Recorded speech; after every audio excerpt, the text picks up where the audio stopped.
Good morning Nandedkar मित्रांनो. सकाळी सकाळी माझ्या आईला आला आज नासाचा फोन आणि नासाने अचूक माहिती देत माझ्या आईला हरभऱ्याच्या भाजीचं लोकेशन सांगितलं. आईला म्हणलो थांब देवाच्या पाया पडून तू चांगलं काम करायला चल्या. देवाला जाऊन चादर पांघरलो. देव म्हणला अरे नुसतं चादर पांघरून जमना बापू, नारळ बी फोडावं लागते म्हणला. मग मी गेलो नारळ फोडला, दनादन आपटून नारळ फोडलो. म्हणलं नुसतं नारळाने बी काय होईना, मला हनुमान चालीसा बी म्हणावं लागते. मग मला देवा थांबवलो, हनुमान चालीसा म्हणतो. देवासमोर बसून मस्त हनुमान चालीसा म्हणलो मित्र. आणि घरी गेलो. आईला म्हणलो चल म्हणलो पटकन आपल्याला जायचं म्हणलो लोकेशनवर. दुश्मन यायच्या आधी आपल्याला जावं लागणार. आम्ही लोकेशनला पोहोचलो मित्र. तिथं बघायला तर काय आईनं हरभऱ्याची भाजी अशी मस्त खुडली बघा. तेवढ्यामध्ये नासाचा फोन आला. अरे पटकन पळा म्हणला, दुश्मन यायला तर म्हणला. मग मी म्हणलं आईला पळ लवकर पळ म्हणलं इथून. मग आम्ही इथून पळालो मित्र. आणि रस्त्यामध्ये बघायला तो काय दुश्मनाच्या गाड्या बिना कपड्याच्या आमचा पिच्छा करत करत आणि आमच्या समोर येऊन आम्हाला आडव्या येऊ लागल्या. मी म्हणलं मामाला मामा घाबरू नका म्हणलं. म्हणजे सासऱ्यांनी दनादन ऑटो पळाला मित्र हो. आणि ह्या भोंगळ्या गाड्यांना बिना कपड्याच्या गाड्याला भियायची गरज नाही म्हणलो त्यांना मी.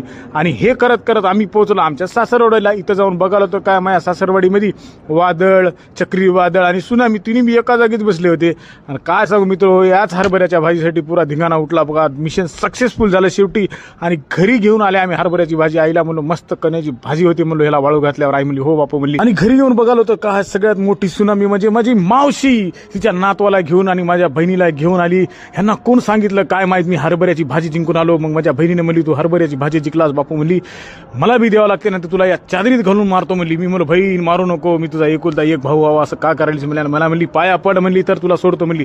मग बहिणीच्या पाया पडलो, पण मावशीच्याही पाया पडलो. दोघीला म्हणलो तुम्हाला दोघीला हरभऱ्याची भाजी देतो म्हणलो, नाराज होऊ नका म्हणलो. आणि इकडे बघालो तर काय अथर्व मामीला म्हणला मला भाजी करून दे, मला हरभऱ्याची भाजी करून दे.